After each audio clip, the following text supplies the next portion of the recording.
naging mainit nga na usapin ng kontrobersyang ito sa mundo ng social media at pati na rin sa buong bansa. Ngunit bago ang lahat ay kung hindi ka pa nakapag-subscribe sa ating channel na ito ay mag-subscribe ka na upang lagi kang maging updated sa ating mga bagong videos na ina-upload araw-araw. At pindutin na rin ang notification bell at syempre piliin na rin ang all upang maging aware ka kung mayroon tayong bagong video na nai-upload. At sa ating mga matatagal ng supporters or mga viewers ay maraming salamat po sa inyong walang sawang pagsuporta sa ating channel. Huwag din pong kakalimutang mag-iwan ng like sa ating mga videos at syempre i-share na rin ito upang ang ibang tao rin na iyong kakilala ay maging aware din sa kung anong nangyayari sa ating bansa. At kung mayroon ka naman pong hinaing o di kaya opinyon, bukas po ang ating mga comment section para sa inyong mga komento. Muli po, maraming salamat po and God bless. Tayo na po ay panoorin ang buong video.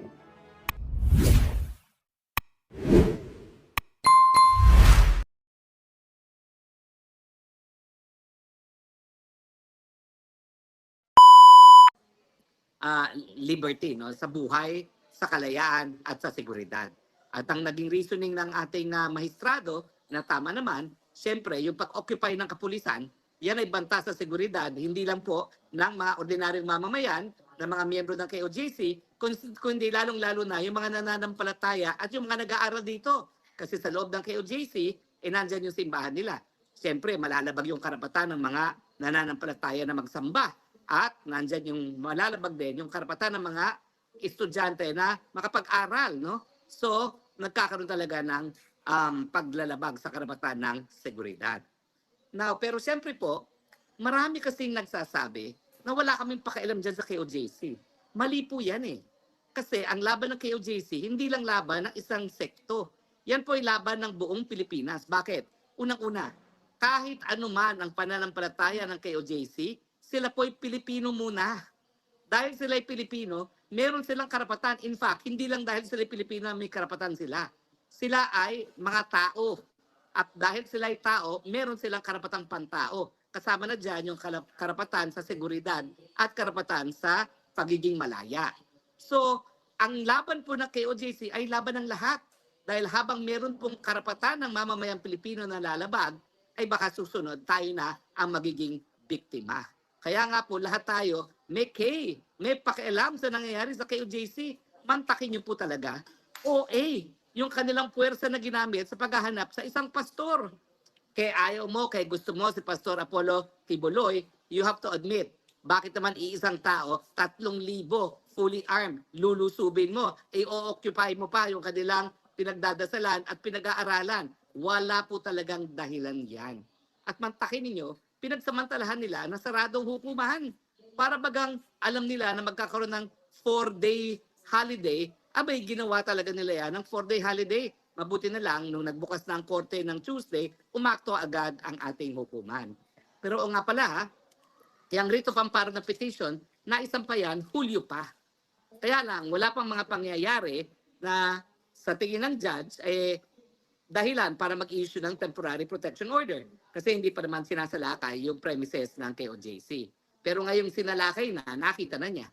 Sino ba naman ang kinakailangan pa magpresenta ng ebidensya? Nakikita na sa TV araw-araw kung ano nangyayari. Na parang nagkaroon ng gera dito sa tabi ng airport at linusob ng sandamukal na kapulisan talaga itong KOJC. No? So, ang pakialam po ng mga Pilipino, kung nagagawa nila ito sa isang sekto na nung ang mga nakalipas sa taon ay lahat ng politiko nagpupunta dito sa Davao para sa UN dahil kinakailangan nila yung boto ng sekta, isipin ninyo, kung ikaw yung ordinaryong mamamayang Pilipino, bakit hindi magagawa rin sa iyo to? Kung nagawa nilang bantaan ang seguridad at kalayaan ng isang sekta na sinusuyo ng mga politika, paano ka na, Juan de la Cruz? Paano na iyong karapatan? Lalo na siguro lalabagin ang iyong karapatan. So hindi po totoo yan napalibasa, ibang pananiniwala ng KOJC hindi dapat suportahan. Pilipino po muna sila, tao po sila, at lahat po tayo merong karapatan dahil lahat po tayo inukit ng Panginoon sa kanyang imahe, kaya dapat tayo tratuhin bilang tao. At yung pagtrato nila sa KOJC, hindi po talaga makatao dahil Parang ginawa sila mga terorista. Hindi po tama yan. At nagpapasalamat naman kami na ang hudikatura ay nagkaroon na ng ganitong remedyo.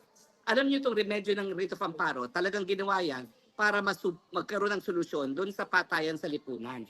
Kaya ngayon, ordinarily, yung mga humihingi ng writ of amparo ay yung may mga banta sa kanilang buhay. Ako po, isa ako sa pinakaunang nakakuha ng writ of amparo para isang periodista. Alam niyo po, binigay ng Supreme Court ang writ of amparo. Ito yung si Nilo Bacolod na may banta sa mga drug lords ng Mindoro.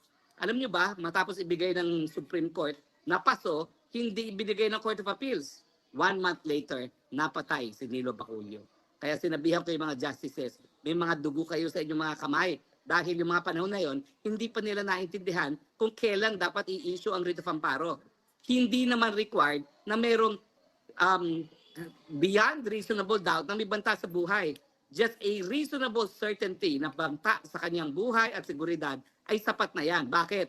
Kasi pag ikaw nagkamali at hindi mo binigay ang writ of amparo, ang mangyayari, dedo yung tao. At yan nga yung nangyari kay Nilo Bacolod. So, nagpapasalamat kami doon sa administrasyon ni dating Chief Justice Renato Puno na siyang nagsulong nitong writ of amparo dahil ngayon pinakikinabangan ng KOJC bilang mga Pilipino bilang garantiya na hindi malalabag ang kanilang karapatan sa seguridad. Well, isa pang malaking pangyayari, no? Siguro naman nakita nyo kung paano si Wonder Vice President na talagang inupak-upakan silang lahat sa Kongreso. Mantakin nyo, 300 plus na mga kongresista pinagtulungan ng Vice President pero wala silang nagawa. Ilalagay ko lang po sa konteksto ko anong nangyari ngayon. No? Ang budget talaga ng BP ay dahil nga doon sa kanyang kampanya nung eleksyon na sabi niya natutulong siya sa buhay ng mga ordinaryong mamamayan. So pinag-aralan niya ano ba kinakailangan ng mga mamamayan. Nakita niya medical assistance, yung food assistance, yung assistance para sa ayuda. So sabi niya dahil yan ang pangangailangan, iyan ang ibibigay ko sa kanila. Pero ang dinadahilan ng virus at saka nitong mga kamatayan black, yan daw po ay binibigay na ng mga light agencies gaya ng DSWD, ng DOLE at ng iba pang mga ahensya. Mali po yun Bakit? Kasi nga po yan, mga galing sa mga departamento, pinupolitika. Ang tanong, bakit ang mga congressman at mga senador ang siyang namimigay ng tupad ng iba't ibang ayuda? Isang ayon doon sa desisyon na napanalo ko para kay Greco Bellica, yung desisyon laban sa pork barrel, no? Wala na dapat pakialam ang mga mambabatas matapos maipasa ang pangtaunang budget. Bakit sila namimigay ng ayuda? Siyempre, dahil sa EPAL. Now, dahil sa EPAL na politika, ano ibig sabihin yan? Ang bibigyan lang ng congressman at ng mayor yung kakampi nila. Bakit? Meron bang pinipili ang kahirapan na kakampi ni congressman at kakampi ni mayor? Diyan papasok si VP Sara. Yung mga hindi nabibigyan at meron naman listahan ng DSWD kung sino na nabigyan, yan ang bibigyan ng Inday Sara. Dahil hindi naman po pwede na yung mga paborito lang ng mga politiko ang nabibigyan. Ang VP office, dahil siya merong satellite officer sa buong Pilipinas, wala po yung pinapanigan sa politika. Ang tinitignan lang kung mayroong pangangailangan at kung ano yung pangangailangan, whether be medical, sickness, burial, educational, at ibibigay ang tulong. So hindi po valid yung sinasabi nila na yan ay pinamimigay na ng iba't ibang ahensya ng gobyerno. Hindi po. Ang VP ay ang equalizer. Dahil kung hindi, mga kampon lang ni tambaluslos ang makakakuha ng ayuda. Paano naman yung tunay na nangangailangan? Diyan papasok ang VP Sara. Ano bang ginawa niya? Alam na niya kasi, alam na namin na talagang tatapyasan siya ng budget. Hindi siya isi-zero budget, ibibigay yung sweldo ng mga manggagawa sa Office of the Vice President, pero ni isang kusing sa programa, hindi siya bibigyan. Bakit? Dahil gusto nilang gurgurin nga si Vice President dahil siya ang kalaban ng tambaluslos pagdating ng 2028. Dahil kapag walang tulong na naibibigay ang Vice President, siyempre sasabihin ng tambaluslos, lahat ng tulong galing sa akin dahil ako may hawak ng budget. O di ba? Pero alam na ni VP Sara yan. At siguro, sinabi niya, tanggap ko na yan. Kaya hindi na ako makipagplastikan. At talaga naman, pinakita nila, suntok dito, suntok doon, suntok dito, suntok doon, hanggang wala na silang nagawa. Take note 300 sila laban sa nag-iisang Vice President. Kaya saludo ko kay Vice President, no? Walang kaplastikan, walang paligoy-ligoy, walang alinlangan, walang takot. Talagang sinabi niya, let's call a spade. Politika ito. At kung gusto niyo tanggalin yung tulong na bibigay ko sa mga kababayan natin, that's on you, not on me. So palakpakan natin ang VP Sara. Ngayon naman, dahil tayo po'y naririto sa KOJC, nais ko mag-interview ng mga taga KOJC. Eh maraming mga nahihiya dito. Sino bang aking makakausap ngayon dito? Si Master J. Ay nako, ang mga boljakero nandito. Aha. Nandito. Sino ang aking interviewin? Ha? Ngayon ako mag-interview. Halika rito. Halika pare. Oo. Ito si Hana, dapat ma-interview ko. Pakilala muna tayo. Bossing.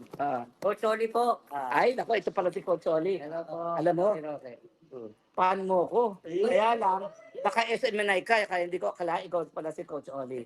Coach Oli, gano'ng katagal ka na dito ngayon sa KOJC compound? Thursday tayo dumating, no? 10 days. Ano na, 10 days. 10 days na. 14 days na. So nakita mo kung paano talaga supilin yung karapatan ng KOJC. Ay, grabe po. Oh, Grabe. akalain mo ba mangyayari to?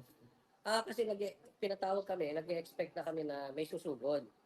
Pero pinag-uusapan namin, kasi nung nag-dinner kami that night, sabi nila pasugod na. So ang sabi ko, sige, hayaan na lang. Sabi nila, hayaan na lang. Pero ang tanong ko dun sa mga abogado, paano pag nag-stay? Sabi nila, hindi yung mag-i-stay kasi illegal. So doon ako nagulat.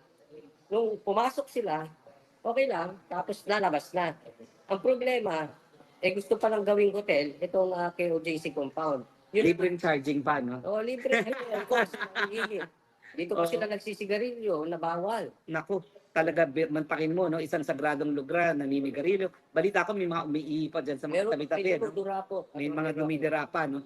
Pero ano yung naramdaman nyo? Hindi ka naman taga KOJC, no? Pero bakit isunugal mo yung buhay mo para makiisa dito sa KOJC na hindi ka naman kabahagi na itong sektang ito? Kasi po ito ay hindi laban ng KOJC. Hindi po ito laban ni Pastor. Ito ay laban doon sa mapangkapi, mapang-abuso sa kapangyarihan ng gobyerno ito. Kasi kitang-kita, police power to, police government na to. I mean, ako hindi man abogado, pero kitang-kita ko in layman's term, pangbubuli na to ng mga pulis. Hindi na batas. Kaya nga naguguluhan ako doon sa sinasabi ni Marcos na batas ay batas. Hindi po batas ang umiral dito. Police power and police government. Sa madaling salita, para sa akin, martial law to. Coach, sabi ni Presidente, pumunta daw dito ang mga kapulisan, wala siyang kinalaman. Anong say mo dyan? Ay, imposible yun. Kasi ngayon lang pinagtanggol niya. Pinagtanggol niya na wala daw tear gas, wala daw armas. Pero ano ba nasaksihan mo? Ang dami. Kasi well documented naman yun. So marami tayong evidence, pieces of evidence na nasa live namin, ang daming armas. Hindi lang armas, yung mahahaba. So, una-una, hindi niya alam. PBBM hindi totoo na hindi sila armado. Long arms ang mga dala. O, pangalawa, wala raw kinalaman ng Presidente at ang DILG. Sino ba dinimanda sa hukuman ng Davao? Pakisagot. Yung sila din. At saka Sila! din. At saka si Abalos. Kunwari lang yan si Abalos na dinidinay niya. Ayun. Iba na ang statement niya. Contradicting sila eh. So, Ano ba? Umalis na ba ang kapulisan ngayon dito para alam ng buong Pilipinas kung sumunod na sila doon sa order ng hukuman? Yun nga sana rin, Atty. Roque, ang tatanong ko sa inyo. Kasi parang wala na silang planong umalis. Andiyan pa. Nakahiga pa sa labas. Ang dami pang pulis. Ang masakit dito, Atty. Roque, ang ayaw nilang papasukan yung katedral. So, Paano magsasamba mga tao kung ayaw nila papasukin ng katedral? yun, attorney, kaya may nalabag din sila dyan batas kasi pagre-respeto yan. Kasi doon po yung nakikitang heartbeat, na naririnig na heartbeat ni di umano ni Torre. Pambihira to si Torre. Kung ano-anong nadidinig. Ang ginagawa Baka heartbeat niya, baka sariling heartbeat niya dahil alam niya na hindi na siya magtatagal sa kapangyarihan at huhusgahan siya ng taong bayan. Baka yun ang narinig niya. Kaya yun, bawal kami kasi kanina kasama namin yung mga abogado, papasukin namin kasi gusto makita. Yung illegal. Hindi raw papasok, bawal daw. So sabi ng abogado, kung magpipilit kami pumasok, uhulihin niyo kami. Yes daw, uhulihin. Ay nako, yan ay ano rin, coercion yan, no? Panibagong krimen, bukod pa dun sa disrupting religious worship at saka yung disrespecting, no? Eh ano naman yung tear gas? Meron akong bang saksihan na tear gas? May video rin kami noon. Ang masakit nito, Atty. Roque, hindi lang isa, marami. Pero ang pinakamatinding nakita ko roon, dalawa. Una, yung tinirgas nila, babae, may edad na, nakatalikod, tinirgas ng patraidor. Pepper spray. Pepper spray. Pero itong isa pang tirgas ay yung kami patulog na at sila ay sumasamba, nagpatulog ng elrad. Tapos, pagtulog ng elrad, habang sumasamba, sumabo yung tirgas. Marami sa baba, tapos dun sa tulay, kasi sa labas ito dun sa tulay para i-disperse habang sumasamba. Again, captured po yun sa aming videos. Wala silang lusot doon kasi kumakanta ng mga worship ang mga taga KOJC doon sa, may pepper spray, may tear gas, sabay. Eh yung namatay, finally inamin ng Region 11, PNP na meron namatay. Sino tong, anong balita natin sa namatay at meron ba namang kontribusyon na ibinigay itong mga kapulisan? Sila ba'y Natakot siya. Merong talaga maramdaman mo na may takot sila na magpakita kay Inday Sara kasi bakit yung mga naglinya ng mga pulis doon sa may highway ay nagsipagtago, pumasok sila doon sa loob ng Philsaga na kung tutuusin di ba sanay naman tayo nakikita sila na napakadami ng volume ng number nila doon sa may highway, pero nung kahapon nung papalabas si Vice President Sara sa KOJC compound ay nagtaka kami na nag-alisan sila sa harap. So, parang hindi nila gusto makita. And also, Partner Cherry, kanina, madaling araw, napansin ko na yung mga kapulisan hindi na ganun karami doon sa may front ng Emerald Gate. And yung karamihan sa kanila ay natutulog na nga lang. Alas lahat naman sila tulog the whole night and hanggang kanina madaling araw. Ang sarap-sarap ng tulog ng mga kapulisan doon sa loob at labas ng KOJC compound, doon sa side namin sa Emerald Gate kung saan kami ay nakatalaga. At least, Brenda, nakapagpahinga yung ating mga kapulisan at nakiselebrate na rin sa ating 40th anniversary. Yes, Partner Cherry. At minsan nga kapag halimbawa nagsasalita si Vice President Sara ay may alam mo nakikinig talaga sila at may sumasagot pa ng amen. At kasi 'di ba yung mismong noong nagsasalita si Vice President Sara ay mukhang walang kaibahan siya sa ating mga administrator. Sabi ko parang bowa na rin si Vice President Sara because yung words of comfort niya, yung pag-fellowship niya sa KOJC member is parang isa siya sa mga administrator na kung saan nag-share siya ng words of encouragement sa ating mga kasamahang missionaries. And also, Partner Cherry, yung mga pulis kagabi is attentive sa pakikinig sa sa mga sinasabi ni Vice President Sara. At alam natin na the second highest official of the land ay of course kinakilala ng mga ordinaryo nating pulis. Ang lang talaga kasi dito, what's wrong is yung utos at saka yung mga ranking official ng kapulisan. Pero as to yung mga ordinaryong pulis, generally 99% sa kanila hindi nila talaga gusto yung kung nasan sila ngayon. Hindi sila komportable at saka kung papipiliin sila, kung meron lang silang choice, they prefer to go home and to go back to their place of assignment. Siyempre, namimiss rin nila yung pamilya nila. Pero totoo ba na binibisita rin sila ng pamilya nila dyan sa KOJC compound?